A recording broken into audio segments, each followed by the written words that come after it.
नमस्ते। गायत्री मंत्र एक साथ।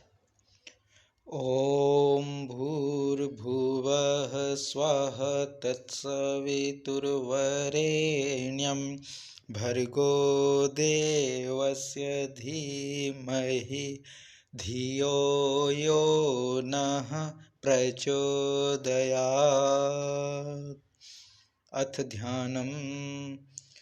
ॐ शान्ताकारं भुजगशयनं पद्मनाभं सुरेशं विश्वाधारं गगनसदृशं मेघवर्णं शुभांगं लक्ष्मीकान्तं कमलनयनं योगभिर्ध्यानगम्यं वन्दे विष्णुं भवभयहरं सर्वलोकैकनाथम्।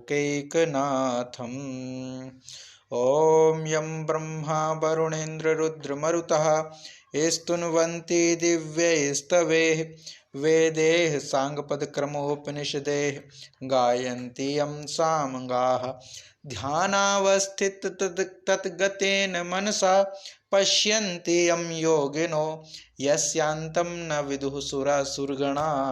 देवाय तस्मै नमः, देवाय तस्मै नमः। पिछले कुछ दिवसों से हम द्वितीय अध्याय जो कि सांख्य योग नाम से गीता जी में वर्णित है, उस अध्याय का हम पाठ कर रहे हैं, जिसके अंतर्गत हमने अभी तक 15 श्लोकों का भाव हमने समझ लिया था, ग्रहण कर लिया था। अब आगे हम इस विषय को आगे बढ़ाते हैं।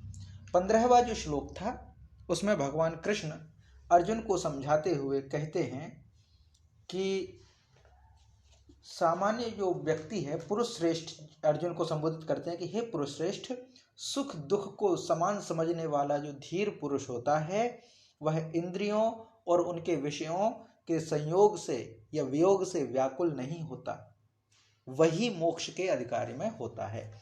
ये सब विषय हो गया था। अब आगे 16वें श्लोक की ओर आगे बढ़ते हैं।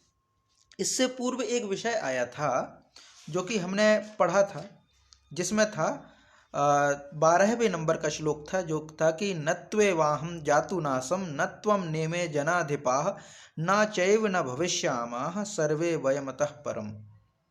ये आया था, जिसमें था कि ना तो ऐसा ही है कि किसी काल में मैं नहीं था, या फिर किसी काल में अर्जुन तू नहीं था, या फिर युद्ध की अभिलाषा से खड़े हुए ये लोग नहीं थे, ये राजागण नहीं थे, ना ही ऐसा है कि ये कल नहीं होंगे। अर्थात ये कल भी थे, मैं भी कल था, तू भी कल था, आज भी हैं और कल भी रहने वाले हैं। पर शरीर तो नहीं रहता, शरीर तो नष्ट हो जाता है। तो यहां पर दो चीजें निकल के आई कि कौन है जो कल भी था, आज भी है और कल भी रहेगा, और कौन है जो आज है, कल नहीं था और कल नहीं होगा। तो यहां से एक विषय निकल के आता है कि एक होता है सत और एक होता है असत। इन दोनों के आधार पर श्री भगवान अर्जुन को समझाते हैं और कहते हैं कि ना सतो विद्यते भावो ना भावो विद्यते सतः उभयोरपि दृष्टो अंतस्त्वनयो तत्वदर्शिभिः। ये है ना सतो विद्यते भावो ना भावो विद्यते सतः उभयोरपि दृष्टो अंतस्तु अनयो तत्वदर्शिभिः। ये यहाँ पर है। तो इसमें क्या कहते हैं कि ना असतो विद्यते भावो ना असतो, असतो अर्थात असतः, ना असतः विद्यते भावः। अर्थात असत का तो भाव है ही नहीं, भाव से अभिप्राय सत्ता। असत जो है उसकी तो सत्ता है ही नहीं। असतः भावः न विद्यते माने ना असतो विद्यते भावो, असत का तो भाव है ही नहीं, भाव का अभिप्राय सत्ता से। ना असतो विद्यते, विद्यते माने रहना, स्थित होना, भाव माने सत्ता। तो असत की तो सत्ता है ही नहीं। और दूसरा क्या कहते हैं, ना अभावः विद्यते सतः, ना अभावः विद्यते सतः, और सत का अभाव नहीं है।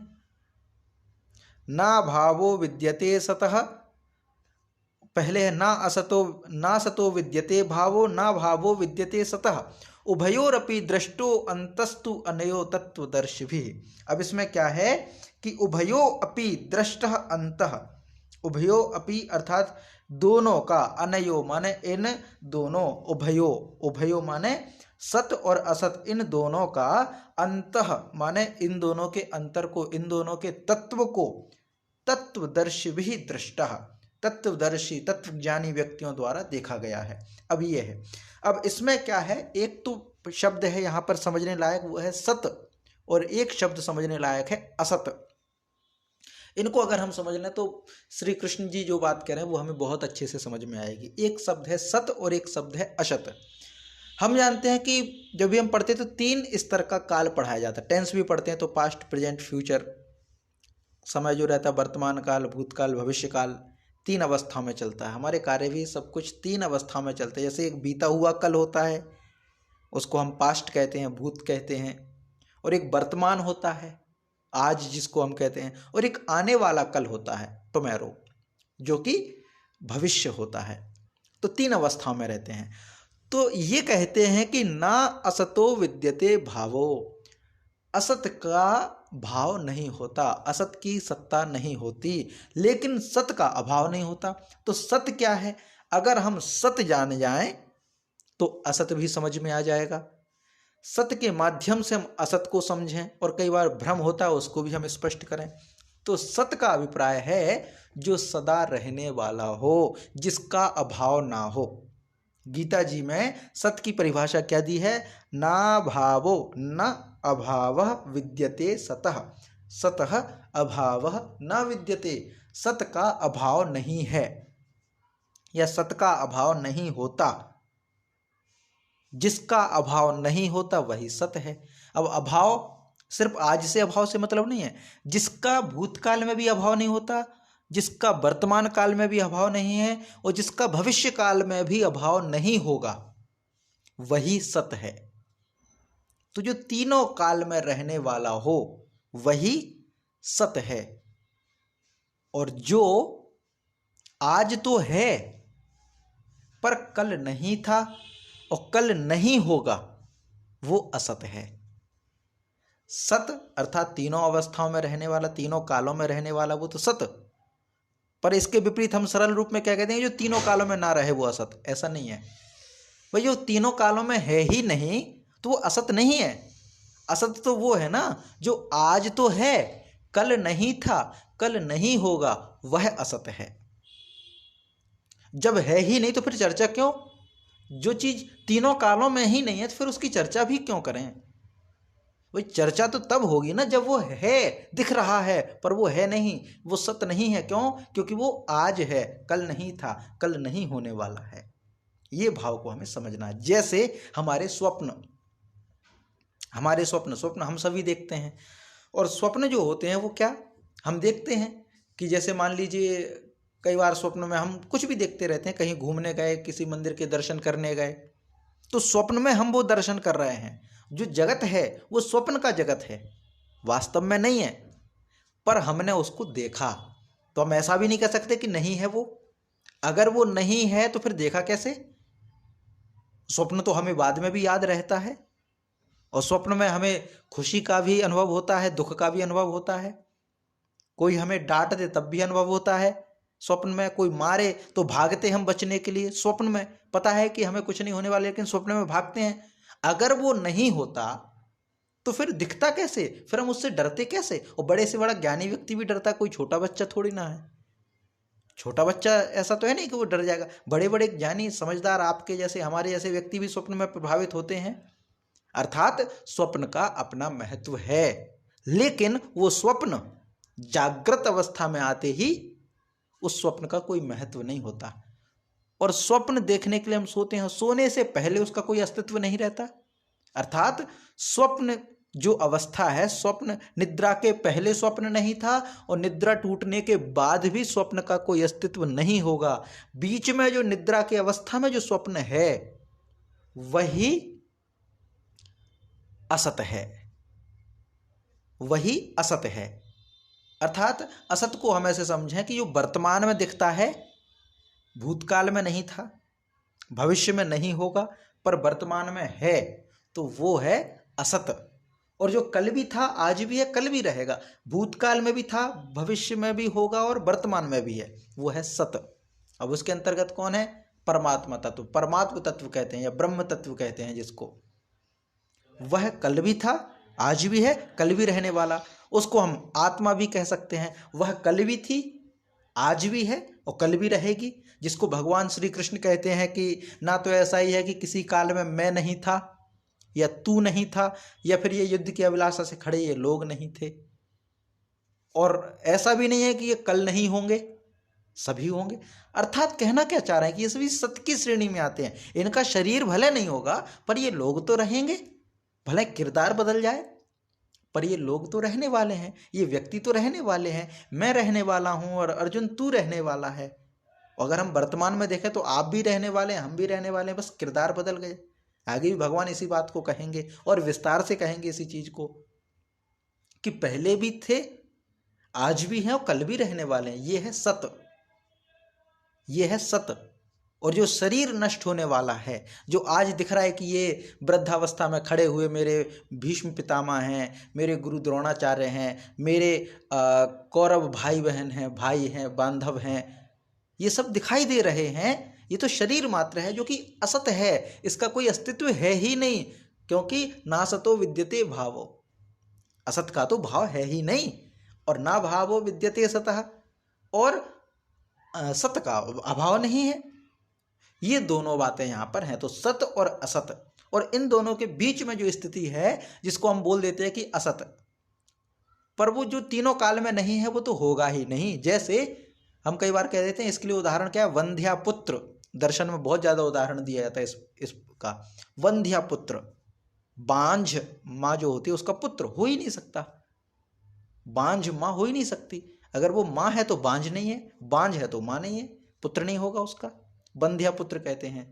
एक दूसरा उदाहरण इसमें दिया जाता है, दूसरा उदाहरण इसमें दिया जाता है कि गगनार विंदम, गगनार विंदम अर्थात आकाश कमल, आकाश में कमल खिलना ना तो भूतकाल में कभी था, ना वर्तमान में है, और ना भविष्य में होगा, तो क्या इसको हम असत मानेंगे?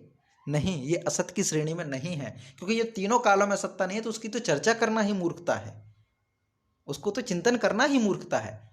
तो भगवान कृष्ण उसकी चर्चा कर ही नहीं रहे हैं, भगवान कृष्ण तो उसकी चर्चा कर रहे हैं जो हमें आज दिख रहा है, क्योंकि अर्जुन भी वहीं पे फंसा है कि ये मुझे दिख रहे हैं, ये मेरे अपने हैं, मेरे चाचा हैं, मेरे ताऊ हैं, मेरे गुरुजन हैं, मामा हैं, मित्र हैं, सखा हैं। क्यों? क्योंकि वो दिख रहे हैं। तो गगनार विंदम जैसी बात तो कृष्ण भगवान कह ही नहीं सकते। असत का अर्थ यहाँ पर उन लोगों से जो वर्तमान में तो दिख रहे हैं पर भूतकाल में नहीं थे और भविष्य में रहने वाले नहीं हैं। और सत्य का अभिप्राय उनसे है कि कल भी मैं था, आज भी मैं हूं, कल भी मैं रहूंगा, और अर्जुन तू भी कल था, आज है और कल भी रहेगा। ये लोग भी कल थे, आज हैं, कल रहेंगे, तो ये सत्य की श्रेणी में आएगा। फिर आगे कहते हैं कि तत्वज्ञानी व्यक्तियों द्वारा ऐसा देखा जाता है। अब क्या है इसमें आगे कहते हैं, इतना ये हो गया, माने ना सतो विद्यते भावो ना भावो विद्यते सतः उभयोरपि दृष्टो अंतस्तु अनयो तत्वदर्शी भी। ये सत और असत दोनों का लक्षण है, और दोनों को यानी उभयो, इन दोनों का ही तत्वज्ञानी पुरुषों द्वारा देखा गया। इन दोनों के ही लक्षणों को पुरुष यानी ज्ञानी, तत्वज्ञानी व्यक्ति इन दोनों के ही अंतर को देख पाते हैं। और तत्वज्ञानी व्यक्ति जो बुद्धिमान व्यक्ति होते हैं, प्रज्ञावान व्यक्ति होते हैं, वो इससे प्रभावित नहीं होते कि आज क्या है, क्योंकि उनको पता है कि बदलने वाला है, समय एक जैसा नहीं रहता। तो तत्वज्ञानी व्यक्ति की श्रेणी में तो वही व्यक्ति आएंगे जो प्रभावित नहीं होते रोज बदलते संसार से, क्योंकि संसार तो रोजाना बदलने वाला ही है। कुछ बदले ना बदले, लेकिन एक तो सच्चाई निश्चित ही है कि समय एक जैसा नहीं रहता, समय स्थिर नहीं रहता, समय परिवर्तनशील है। यही एक नियम है जो कभी नहीं बदलता, एक नियम है जो कभी नहीं बदलता कि परिवर्तन संसार का नियम है। और जब पता है कि संसार का नियम परिवर्तन है, क्योंकि ये असत है और असत एक जैसा रह ही नहीं सकता, सत कभी बदलता नहीं है, वही सत, सत माने सत्य, फिर वो जुड़ गया सत्य से, तो सत है, सत अर्थात जो कभी बदलता नहीं है। तो इसका हम पाठ करेंगे, फिर आगे बढ़ते हैं। तो इसमें है ना सतो विद्यते भावो ना भावो विद्यते सतः उभयोरपि दृष्टोऽन्तस्तु अनयो तत्वदर्शिभिः। ना सतो विद्यते भावो ना भावो विद्यते सतः उभयोरपि दृष्टोऽन्तस्तु अनयो तत्वदर्शिभिः। अनयो तत्वदर्शिभिः, ये हो गया। अब आगे है 17वां श्लोक। 17वें श्लोक में सत और असत वस्तु के निरूपण किस प्रकार किया जाता है। तो इसमें ये कहते हैं अविनाशी तु तत्विद्धि, अविनाशी तु तत्विद्धि येन सर्वम इदम ततम विनाशम अव्ययम अव्ययस्यास्य न कश्चित् कर्तुमर्हति। अविनाशी तु तत्विद्धि येन सर्वमिदं ततम विनाशम अव्ययस्यास्य न कश्चित् कर्तुमर्हति। अब इसमें क्या है, अविनाशी तु तत्विद्धि, अविनाशी, अविनाशी, विनाशी और अविनाशी। विनाशी अर्थात जिसका विनाश हो जाए, जिसका नाश हो जाए, जिसका क्षरण हो जाए, जो नष्ट हो जाए, वो तो विनाशी हो गया। और जिसका नाश ना हो वो अविनाशी, जो नाश से रहित हो, जिसका नाश कभी ना हो, जो कभी नष्ट ना हो, वो अविनाशी। तो अविनाशी तो तत्विद्धि, अविनाशी तो उसको जान, विद्धि माने जान, तत् माने उसको, तू माने तो, अविनाशी तू तत्विद्धि, अविनाशी तो उसको जान, किसको, येन जिसके द्वारा, इदम यह, सर्वम सब, ततम जो व्याप्त है। येन सर्वम इदम ततम, यहां सब कुछ जो व्याप्त है उसी को अविनाशी जान। अस्य अव्ययस्य विनाशम कर्तुम कश्चित् न अर्हति। अब इसमें यह कहा गया है कि अविनाशी तु तद्विद्धि, अविनाशी तो उसको जान, येन सर्वम इदम ततम जो यहां सब जगह व्याप्त है, और विनाशम अव्ययस्य, विनाशम अव्ययस्य, अव्ययस्य अर्थात अव्यय, अव्यय, अव्यय किसको कहते हैं, जिसका व्यय ना हो। जी माता जी कोई प्रश्न है?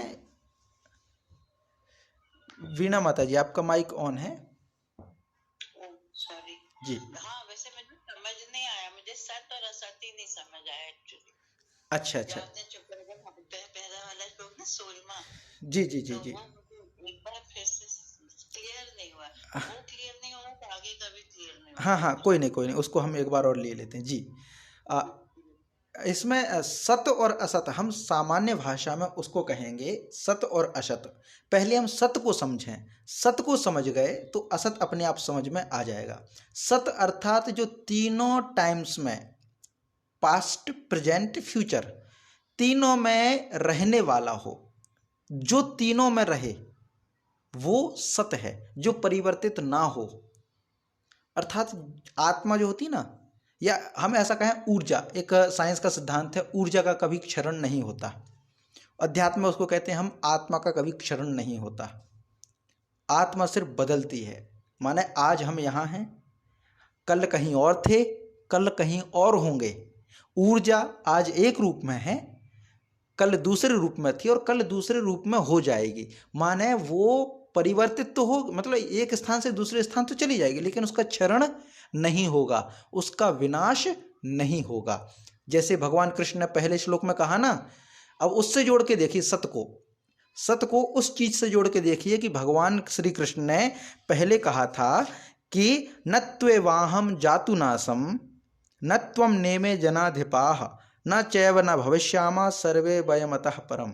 अब ये भगवान श्री कृष्ण कहते हैं कि ना तो ऐसा ही है किसी काल में मैं नहीं था, आप समझिए भूतकाल की कह रहे हैं भगवान कृष्ण, कि ना तो ऐसा ही है कि किसी काल में मैं नहीं था, या अर्जुन तू नहीं था किसी काल में, या फिर ये राजा लोग नहीं थे किसी काल में। कहने का मतलब क्या है कि भगवान श्री कृष्ण कह रहे हैं कि अर्जुन तू, मैं और ये राजा लोग पहले भी थे, बहुत समय पहले भी थे, यानी भूतकाल में भी थे, और ना तो ऐसा ही है कि आगे नहीं होंगे भविष्य में।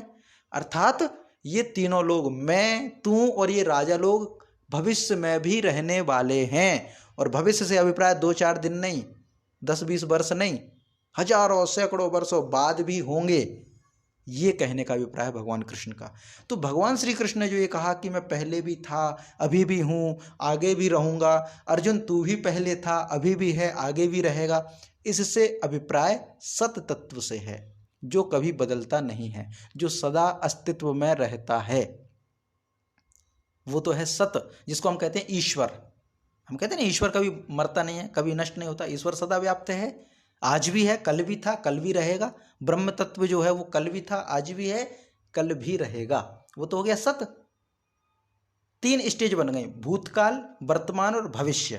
3 स्टेज हैं। जो तीनों स्टेजों में रहने वाला हो वो तो है सत। और जो सिर्फ एक स्टेज में दिखाई दे, माने जो वर्तमान में दिखाई दे, ना तो भूतकाल में था और ना भविष्य में रहने वाला है, सिर्फ वर्तमान में दिखाई दिया, वो है असत। वो है असत। माने जो भूतकाल, भविष्यकाल, वर्तमान काल में रहता है वो तो सत है, जिसको भगवान श्री कृष्ण कहते हैं कि ना मैं कल मरता था, मैं कल भी था, आज भी हूँ, कल भी रहूँगा, वो तो है सत। और जो असत है, जैसे हमारा शरीर, आज है शरीर हमारा, कल नहीं था। माने आप और हमारे शरीर लगभग 100 साल पहले नहीं थे और 100 साल बाद नहीं रहने वाले हैं, तो ये हो गया असत। पर आज तो है ना, लेकिन परिवर्तनशील है, तो ये हो गया असत। सत और असत, इन दोनों का इतना अंतर है कि जो आज दिख रहा है पर वो कल नहीं था और कल नहीं होगा, वो असत है। स्पष्ट हुआ? जी बिल्कुल स्पष्ट हो गया। जी थैंक यू। जी। अब हाँ, अब इसी विषय को आगे कहते हैं कि भाई सत्य जो है वो तो अविनाशी है। भगवान श्री कृष्ण ने कह दिया कि वो तो कल भी था, आज भी है, कल भी रहने वाला। जो चीज कल भी थी यानी भूतकाल में थी, जो चीज वर्तमान में है और जो चीज भविष्य में रहने वाली है, उसको हम अविनाशी ही तो कहेंगे, जिसका कभी विनाश ना हो। माने भगवान श्री कृष्ण कहते हैं कि अविनाशी तु तद विद्धि येन सर्वम इदम ततम। अविनाशी तो तू उसको जान जिससे जो इस पूरे संसार में व्याप्त है।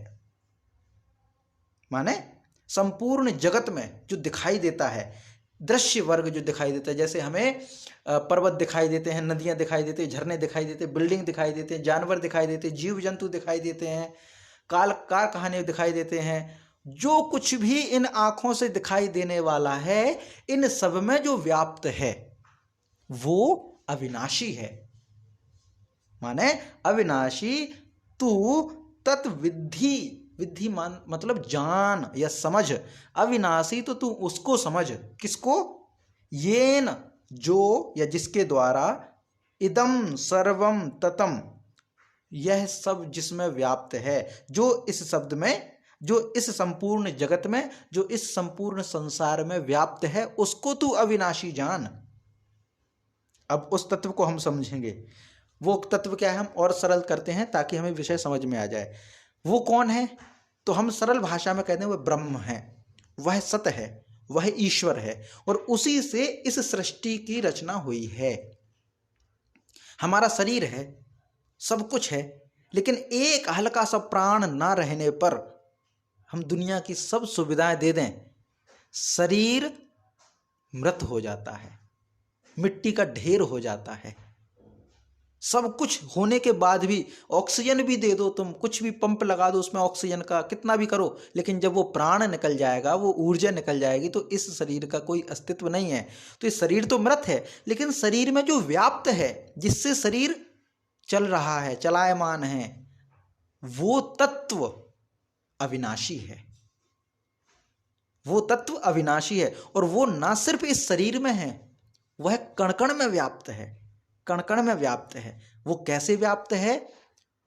तो इसके लिए एक छोटी सी कहानी पूर्व में भी हमने बताई थी संस्कृत कक्षा में, इसमें और रिपीट करते हैं उसको, इस विषय से बहुत जुड़ी हुई है। उस अविनाशी तत्व को हम जान पाएंगे, उस अविनाशी तत्व जिसको हम ईश्वर कहते हैं, जिसको हम परम ब्रह्म कहते हैं, जिसकी सत्ता पूरे जगत में है।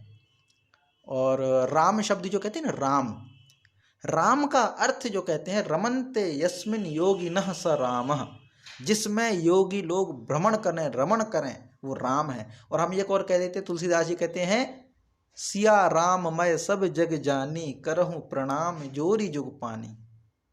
तो ये भगवान तुलसीदास जी भगवान श्री राम को, माता सीता को कहते हैं कि संसार में सिया राममय है ये संसार पूरा, इसमें तो मेरे ईश्वर ही निवास करते हैं। तो ये एक राजा थे, वो कहानी से जोड़ते ताकि ये अविनाशी तत्व और स्पष्ट हो कि वो व्याप्त कैसे है, वो व्याप्त कैसे। तो एक राजा थे, उनका एक लड़का था।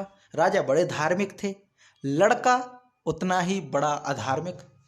उसको ये लगता था कि क्या ये सब मूर्ति पूजा, क्या मंदिरों की आवश्यकता, क्या ईश्वर, कौन है ईश्वर और जरूरत क्या है उसकी, इस तरह का सोच वाला। राजा की अकस्मात मृत्यु हो गई, और राजा की मृत्यु हो गई तो जो राजकुमार था उनको जो है दायित्व मिला, और सबसे पहले उन्होंने यही फरमान निकाला कि मंदिरों की आवश्यकता क्या है, समाज में क्या जरूरत है इनकी, इन मंदिरों को हटा दिया जाए, मूर्तियों को हटा दिया जाए, कोई आवश्यकता नहीं, मैं ईश्वर को नहीं मानता, और मैं ईश्वर को नहीं मानता तो मैं चाहता हूं कि प्रजा भी मेरी ईश्वर को ना माने। विरोध होने लगा, महामंत्री मंत्री सभी विरोध करने लगे कि ऐसा तो नहीं हो सकता, हमारी तो आस्था है और आपने अगर ऐसा किया तो बगावत हो सकती है प्रजा में। तो वो राजकुमार कहते कि अच्छा ठीक है, आप लोग कहते हैं कि ईश्वर है, मैं मान ही लेता हूं, पर मेरे 3 सवालों का जवाब दो। अगर आपका ईश्वर है तो मुझे 3 सवालों का जवाब चाहिए कि वह ईश्वर है तो उसका होने का प्रमाण दो, मुझे दिखता क्यों नहीं, मैं कैसे देखूं उसे, एक बात। दूसरा प्रश्न था कि अगर वह है तो इस समय वो किसे देख रहा है, और तीसरा प्रश्न, अगर वो है और किसी को देख रहा है तो वो इस समय कर क्या रहा है। 3 प्रश्नों का उत्तर, 3 दिन का टाइम। अगर आपने इन 3 दिन के समय में मुझे 3 प्रश्नों का उत्तर दे दिया तो मंदिरों में मूर्तियां रहेंगी और बराबर जो चलती आ रही परंपरा चलेगी, अन्यथा वो कोई कुछ भी करे, मैं मंदिरों से मूर्तियां हटवा दूंगा। पूरे राज्य में डिंडोरा पीट दिया गया, सूचना कर दी गई कि राजा तो, जो नया राजा है वो बावरा है, इसको तो समझ में नहीं आता है क्या कुछ है, नया नया राजा, इसने तो एक जिद ठान ली है, कैसे ही ना कैसे करके इनको ये तर्क देना है, ईश्वर के बारे में बताना। बड़ा कष्ट, बड़ा परेशान हुए पूरे राज्य में, कोई ऐसा व्यक्ति नहीं मिला जो तीनों प्रश्नों को समझा सके, राजा को उत्तर दे सके। अंत में एक कन्या तैयार हुई, विदुषी, और वो अपने पिता से कहती, पिताजी मुझे ले चलिए राजा के पास। तो पहले तो पिता को यकीन नहीं हुआ, पर जब कुछ है ही नहीं उपाय, क्या करें, कौन जाने को तैयार रहे, तो चलो भाई तुम्हें ले चलते हैं। तो वो कन्या जाती है और वही प्रश्न राजा दोहराता है। कन्या कहती ठीक है, मैं उत्तर देने के लिए तैयार हूं, पूछिए। तो राजा पहला प्रश्न पूछता है कि आपका ईश्वर है तो मुझे दिखाई क्यों नहीं देता, मैं कैसे जानूं उसको। तो वो लड़की जो है, कन्या जो है, वो कहती है कि राजा साहब मुझे जो है एक पात्र में दूध चाहिए।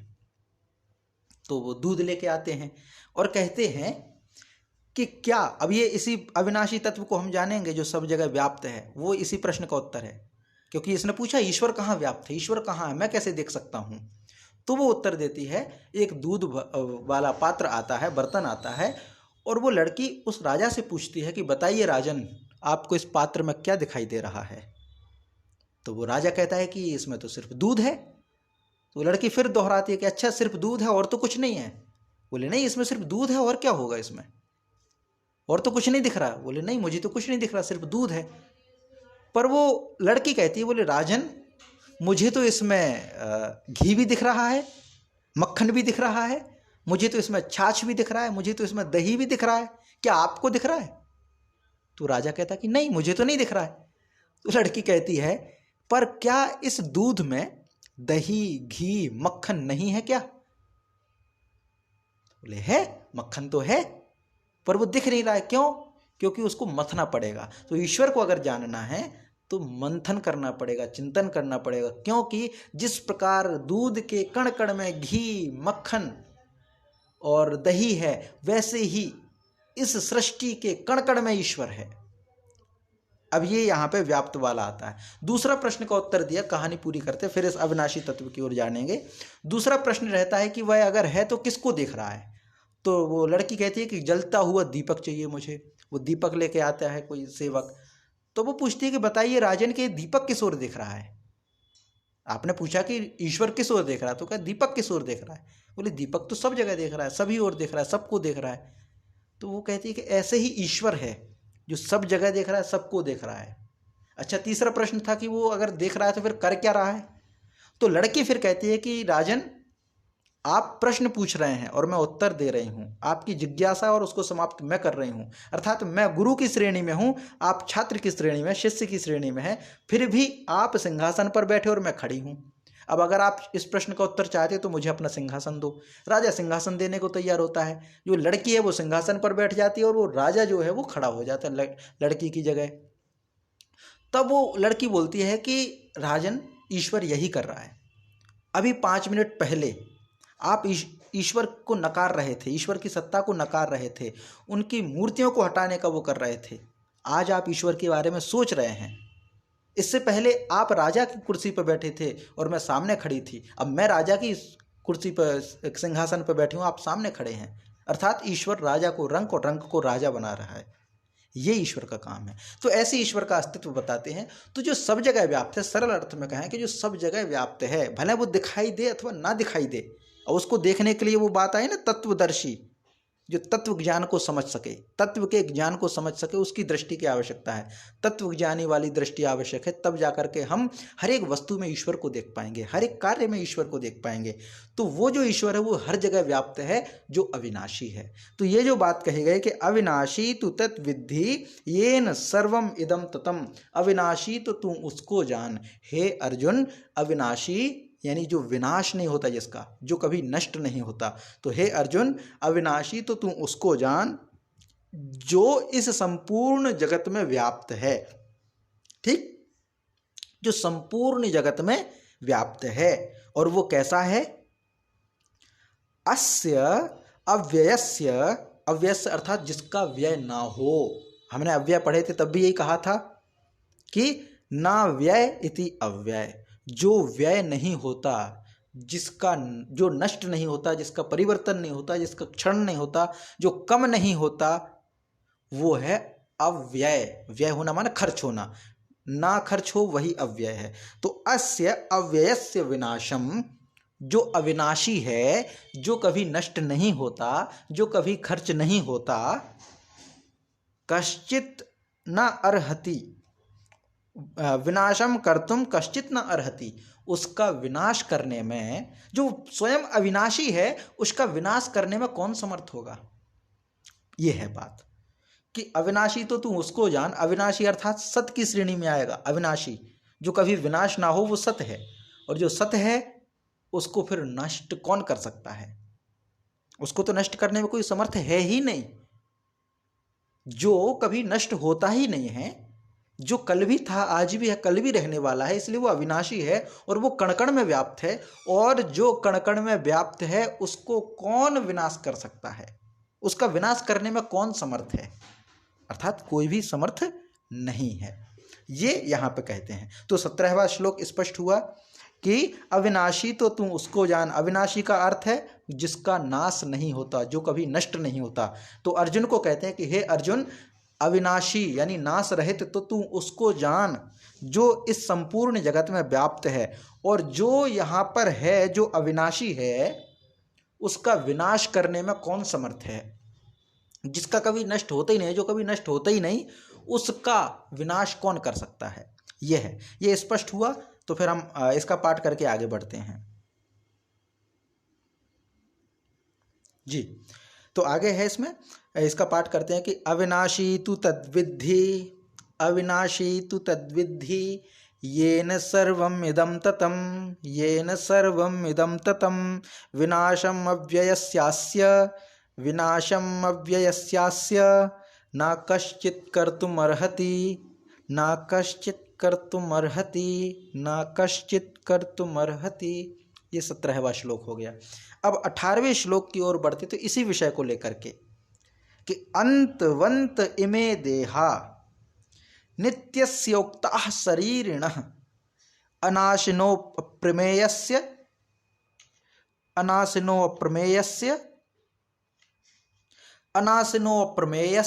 तस्माद् युज्यस्व भारत। अब इसमें क्या है, अंतवंत इमे देहा, इमे अर्थात यह, देहा माने शरीर, कैसा है, अंतवंत। अंतवंत, अंतवंत अर्थात जो अंत होने वाला हो, जिसका अंत हो सके, वही तो अंतवंत है। तो अब इसमें क्या कहा गया, अनासिनः अप्रमेयस्य अंतवंत इमे देहा। अंतवंत अर्थात जिसका अंत हो सके, इमे अर्थात ये सब, देहा माने देह, अंतवंत नाशवान। अंतवंत, अंत का मतलब जो नष्ट हो जाए, जो जिसका अंत हो सके, जो अंत हो जाए जिसका, वही अंतवंत। उक्ताः अर्थात कहे गए हैं, ठीक है। इमे देहा अंतवंतः उक्ताः, यह सब शरीर नाशवान, अंतवंत का अर्थ है नाशवान, जिसका अंत हो सके। तो ये शरीर जो है, ये देह जो है, वो अंतवंत है। अंतवंत अर्थात नाश होने वाला है। तो इमे देहा अंतवंतः उक्ताः, ये सभी शरीर नाशवान कहे गए हैं, ठीक है। और अनाशिनः कौन है, अनाशिनो अप्रमेयस्य, अनाशिनः अप्रमेयस्य नित्यस्य शरीरिणः, माने जो अनाशिन है, अनाशिन माने जिसका नाश नहीं होता, जो नाश रहित है। और अप्रमेय, अप्रमेय माने जिसको जाना ना जा सके, प्रमेय माने जिसको जाना जाता है, वो प्रमेय होती है। और अप्रमेय अर्थात जिसको जानने में कोई सक्षम ना हो। तो नाश रहित और अप्रमेयस्य, फिर क्या कहा गया, नित्यस्य, अनाशिनः अप्रमेयस्य नित्यस्य, नित्यस्य, नित्य, नित्य किसको कहते हैं, जो निरंतर हो, जो सत हो, वो नित्य है। जो कल भी था, आज भी है, कल भी रहेगा, वही नित्य है, वही सत्य है, वही जीवात्मा है। जीवात्मा अर्थात आत्मा है ना, जो नाश रहित है अर्थात उसका नाश नहीं होता, अप्रमेय है, उसको हर कोई आसानी से नहीं जान सकता। और जो नित्य स्वरूप है, नित्य उसको कहते हैं जो हमेशा रहने वाला हो, जो हमेशा रहने वाला हो वो नित्य है। तो वो नित्य है। और फिर आगे शब्द प्रयोग किया गया शरीरिणः, शरीरिणः अर्थात जो शरीर में रहे, वो शरीरिणः है, शरीर में रहने वाली जीवात्मा, शरीर में रहे वो जीवात्मा, जो जीव से जुड़ा रहे, जीव अर्थात इस प्राणी से जुड़ा रहे, वो जीवात्मा। और जब प्राणी, हम कहते हैं ना मोक्ष, अब इसमें अनेक मतांतर हो सकते, पर मुझे जो समझ में आता है, जब आत्मा किसी शरीर के साथ जुड़ कर के एक शरीर से अपने कर्मों को लेकर के, कर्मों का लेखा जोखा, पाप पुण्य का लेखा जोखा दूसरे शरीर में परिवर्तित होती है, तो वो जीवात्मा होती है। और जब उसका कर्मों का लेखा जोखा पूर्ण हो जाए और उसका जीव से कोई कर्म बंधन ना रहे, कोई लेन देन ना रहे, एक वो सर्टिफिकेट होता है ना हमारे यहाँ पे, नो ड्यूज, माने ना लेना ना देना, तो नो ड्यूज रहे। जब शरीर के प्रति उसका कोई ऋण ना रहे या कोई कर्म ना रहे, बाकी कर्म जब सब मुक्त हो जाए, तब फिर वो जो जीव और आत्मा है, जीव से, जीव अर्थात उसका जो ऋण है, जीव अर्थात जो उसका किया हुआ कर्म है, तो जब वह अपने किए हुए कर्म से मुक्त हो जाती है, तो जीव से फिर आत्मा अलग होकर के ईश्वर में विलीन हो जाती है, और उसी को मोक्ष कहा गया है। उसी को मोक्ष कहा गया है कि वो आत्मा जीव से अलग हो गई। जीव से अलग होना मतलब उसको मोक्ष हो जाना, अर्थात उसके कर्मों का फल उसको मिल चुका, उसने अपने कर्म फलों को भोग लिया, अब वह जीव से आत्मा अलग होकर के ईश्वर में विलीन हो गई, वही है मोक्ष। अच्छा, और फिर स्वर्ग क्या है? तो जब हम सत्कर्म करेंगे, जो सत्कर्म करेंगे, सत्कर्म मतलब अच्छे कर्म करेंगे तो फल भी अच्छा मिलेगा, और कर्म बुरे होंगे तो फल भी बुरा मिलेगा।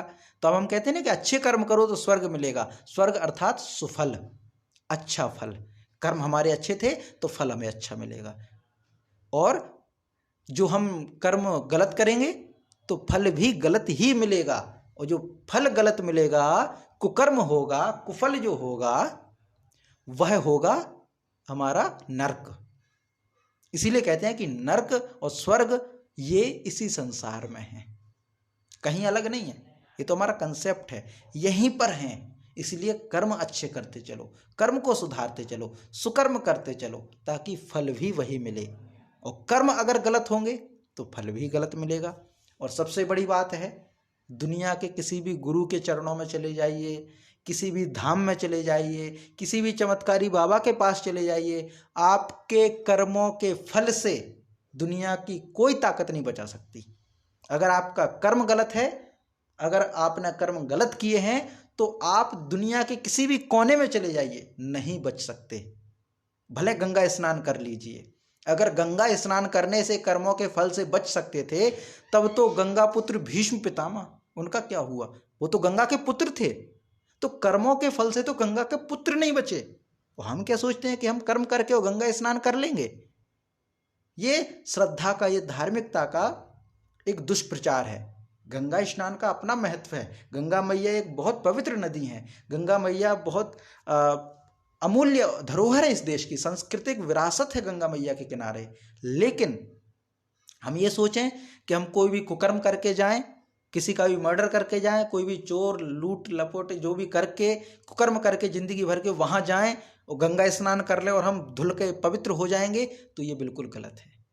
इसीलिए हमें अपने कर्मों को भी सुधारना चाहिए। कर्मों को सुधारे बिना स्वर्ग नहीं मिलता।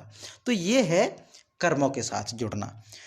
तो इस प्रकार से है कि ये जो देह है वह तो नाशवान है, और जो जीवात्मा है, जो बात चल रही थी जीवात्मा की, तो जीवात्मा अर्थात शरीर में जो आत्मा है पर उसके कर्म बाकी हैं, इसीलिए उसको संबोधन दिया है जीवात्मा।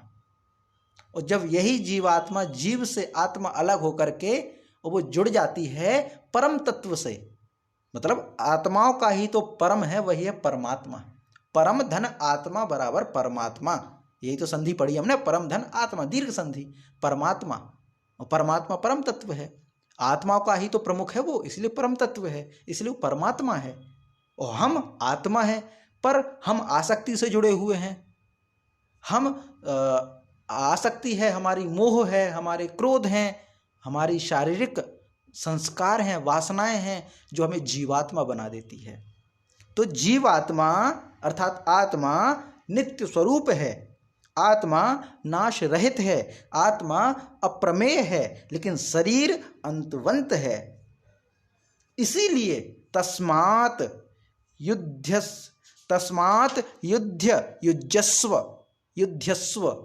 तस्मात् भारत युध्यस्व। इसलिए हे अर्जुन युद्ध कर। ये भगवान कृष्ण कहते हैं कि इसलिए हे अर्जुन युद्ध कर, इसलिए हे अर्जुन युद्ध कर। ये भगवान श्री कृष्ण अर्जुन को समझाते हैं। तो एक बार और इसको पढ़ते हैं कि अंतवंत इमे देहा नित्यस्युक्ता शरीरिणः अनासिनो प्रमेयस्य तस्माद् युध्यस्व भारत।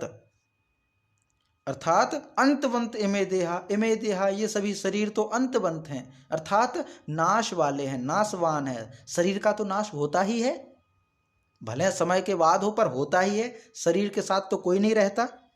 नित्यस्युक्ता, और ये तो उक्ता हमारे सभी विद्वानों ने कहा है कि शरीर का तो नाश होता है, लेकिन जो शरीरिण है, शरीरिण अर्थात जो जीवात्मा है, वह कैसी? वो नित्य है।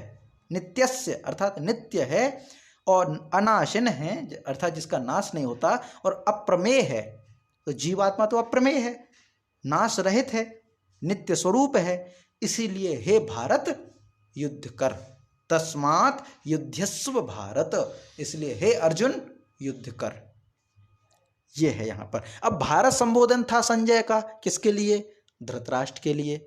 श्री कृष्ण का संबोधन है भारत किसके लिए? अर्जुन के लिए, क्योंकि श्री कृष्ण अर्जुन को संबोधित कर रहे हैं। तो यहाँ भारत का संबंध अर्जुन के लिए है। तो अंतवंत इमे देहा नित्यस्योक्ताः शरीरिणः, अंतवंत इमे देहा नित्यस्योक्ताः शरीरिणः अनासिनो प्रमेयस्य तस्माद्युध्यस्व भारत, तस्माद्युध्यस्व भारत, तस्माद्युध्यस्व भारत।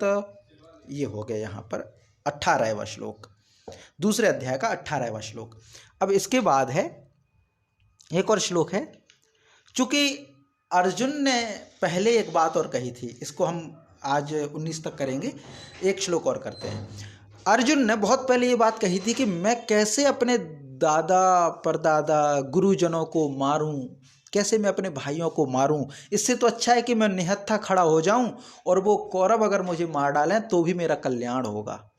मेरे कौरव बंधु अगर मुझे मार डालें, मेरे शरीर का वध कर दें तो भी मेरे लिए सार्थक होगा। ये अर्जुन ने भगवान श्री कृष्ण से कहा था, तो उसका भी तो उत्तर देना है। तो अब जब ये बता दिया कि जीवात्मा तो अनाशिन है, जीवात्मा तो नित्य स्वरूप है, जीवात्मा का तो नाश होता ही नहीं है, और शरीर का नाश होता है, जीवात्मा का नाश नहीं होता। और हम शरीर नहीं हैं, हम जीवात्मा हैं, हम आत्माएं हैं, हम ईश्वर के अंश हैं। तो फिर आगे सूत्र आया, वो क्या है? य एनम वेति हंतारम यश्चैनम मन्यते हतम उभौ तौ न विजानीतो नायम हन्ति न हन्यते। ये उपनिषद में भी दूसरे भाव में आया है।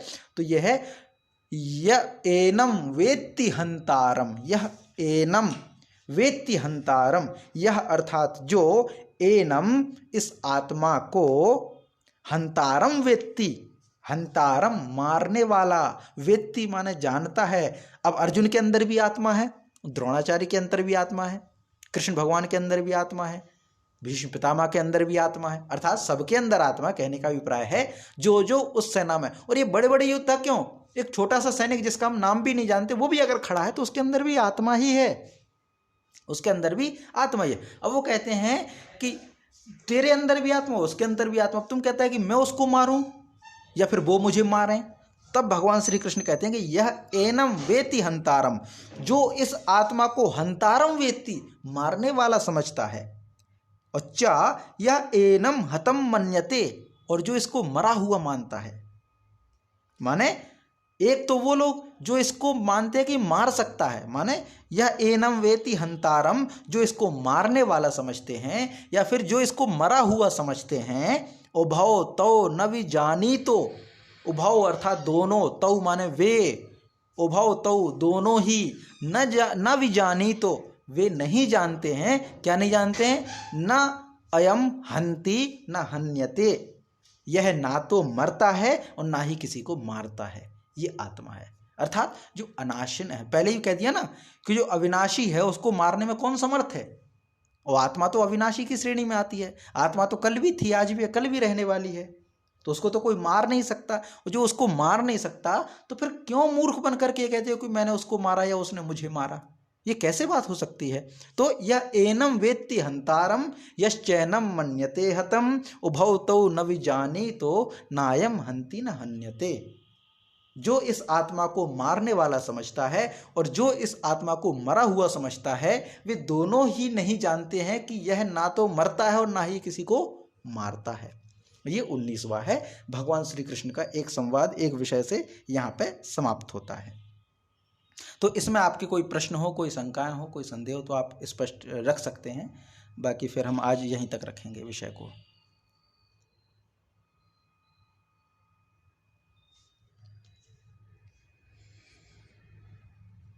जी, फिर शांति पाठ करते हैं। ओम सहनाववतु सहनौ भुनक्तु सह वीर्यं करवावहै तेजस्वनावधीतमस्तु मा विद्विषावहै। ओम शांति शांति शांति। जी नमस्ते।